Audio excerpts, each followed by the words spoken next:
Hi guys, my name is Omkar Jagdare coming at you from Detroit, Michigan, and today I'm going to talk to you about why the 2023 H1B lottery is going to be an absolute disaster. But before we get into this topic, I would really appreciate if you can give me a thumbs up to the video. It allows me to reach out to more people just like you. Alright, so number one thing I want to let you know that hey, this is not a negative video. This is just letting you know what is the current condition of H1B in US, and I'm going to share with you what are the reasons why this year's H1B lottery is going to be an absolute crazy deal, but I will also plan to give you suggestions. How can you prepare for this scenario? How well you can prepare yourself so that you don't have to go through this. Alright, so let's jump into the topic.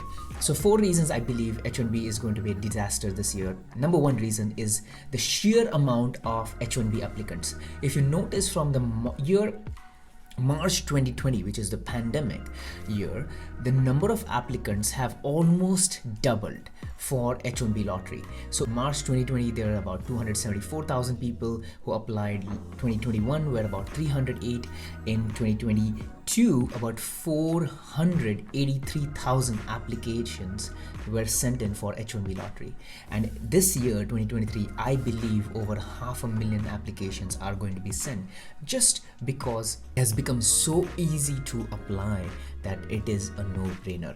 $10 application fees, people are applying for H1B with multiple consultancies. That is the main problem, to be honest. So number 2 reasons I believe is the low unemployment rate. If you see the January 6th employment report, came as extremely strong, guys. That means even though all the things we have been hearing for last 6-7 months, even though after the high profile companies firing bunch of people and laying off X number of people, still the market is saying that the jobs, there are multiple amount of jobs in US. As a matter of fact, there are 1.7 jobs for every single applicant in America.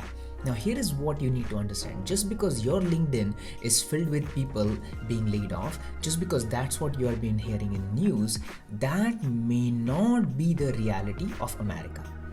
This is very critical to understand. So if you really understand, I'm in construction industries. I haven't heard of layoffs in construction industry. We are still hiring people. I have heard of, if you notice, mechanical engineering industry in Detroit area, we are still hiring people. The industry here is booming compared to the tech industry. So the reality of tech industry is different, whereas the reality of other industries is different. That is why the job market is still higher. So number of people applying for jobs are still higher. Number of people applying for H1Bs are going to be higher. Number 3rd reason I believe is, let's talk about the high profile tech companies. Now these companies have laid off people by the thousands.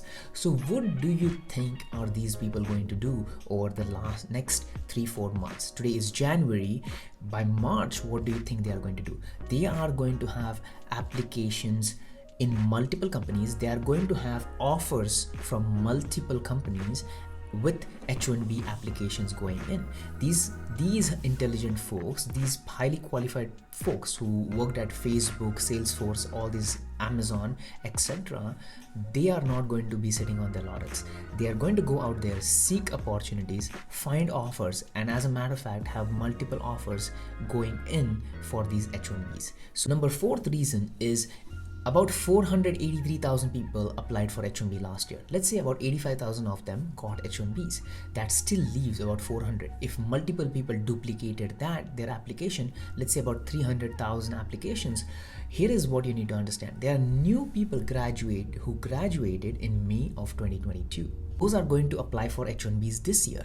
So there's a new pool of people coming in to apply for H1B. So that is just going to increase the number of people applying for H1Bs. So if there are 500,000 applications and only 85,000 visas to be given, if you are applying for only one H1B, if you happen to be that unfortunate person, your chance of getting H1B is only 17%.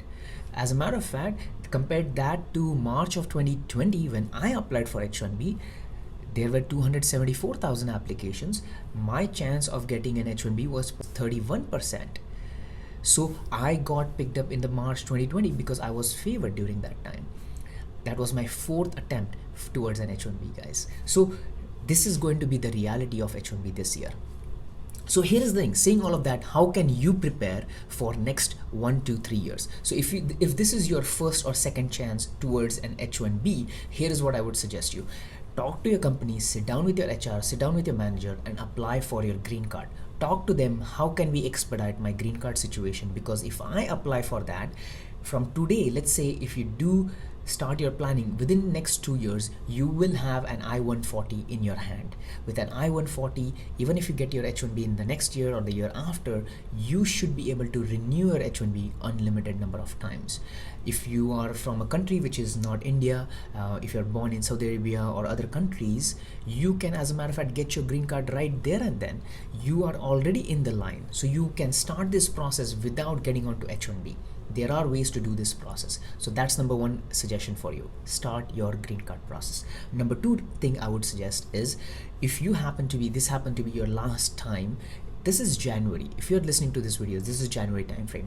I would suggest go out there and seek other opportunities where you can find 1 or 2 jobs who you can talk to, who can apply for your H1B. So that is one of the ways you can do. I would suggest don't go the consultancy route, because that's, a lot of people have been doing that. They have been misusing that. Don't do that. But there is nothing stopping you from getting an offer from another company and asking them to that, hey, apply for my H1B, and if you get an H1B for me, I will come and work for you. That's just the right thing to do in this kind of environment. If your company applies for H1B, you don't get selected, and there's another company who applies for H1B and you get selected, hey, you just have to move there, because that's the right thing to do. If this is your third chance, you have no other options. If this is your first or second, maybe you want to take a chance next year or the year after, but this is what I would do after knowing the things that have been going in America. All right, the last thing, if you don't think you can do both of these because for some reason this is your third attempt for H1B, I would suggest look into Day 1 CPT University. I went to Day 1 CPT University in March 2019. I didn't get selected for my H1B for the third time, and I had no choice but to go back to masters. I didn't had enough money to fund my entire masters at that point of time, so the only option was for me was to continue working while studying. So I chose a Day 1 CPT University. I chose Masters of Science in Project Management. I'm in construction background. Because of that, I was able to connect my work towards my degree, and I was able to prove that my work is directly related to project management, because that's exactly what I do. So I chose to go to a Day 1 CPT University called Harrisburg University. I studied there on my 4th try, which is on Day 1 CPT first year 2020. I applied for H1B with my company and I got selected on my H1B. So that was my salvation. I was saved because of Day 1 CPT, and that is the reason I'm an avid promoter of this. I do not promote all the universities because I don't know what's happening in them. I promote my university because I went there, I studied there. So if you need help with getting into Harrisburg University for this year, I would be more than happy to connect you with the admissions department. If you have any questions, you can email it to me or connect with me on Instagram or LinkedIn, and I'll be more than happy to connect you there. But in my opinion, these are the only 3 options I see as of now. In a fast, if you only have 3 to 4 months, these are the only options I see. You can also look into an O1 visa, which I have made a video on recently on how to get your O1 visa, and that can allow you to do multiple things. As a matter of fact, stay in US for 3 years, plus you can continue renewing that every single year, and there are no restrictions on that. You can also start your business and continue doing things like that. So I think that's pretty much I had for you in this video. If you have any questions, put it in the comment section.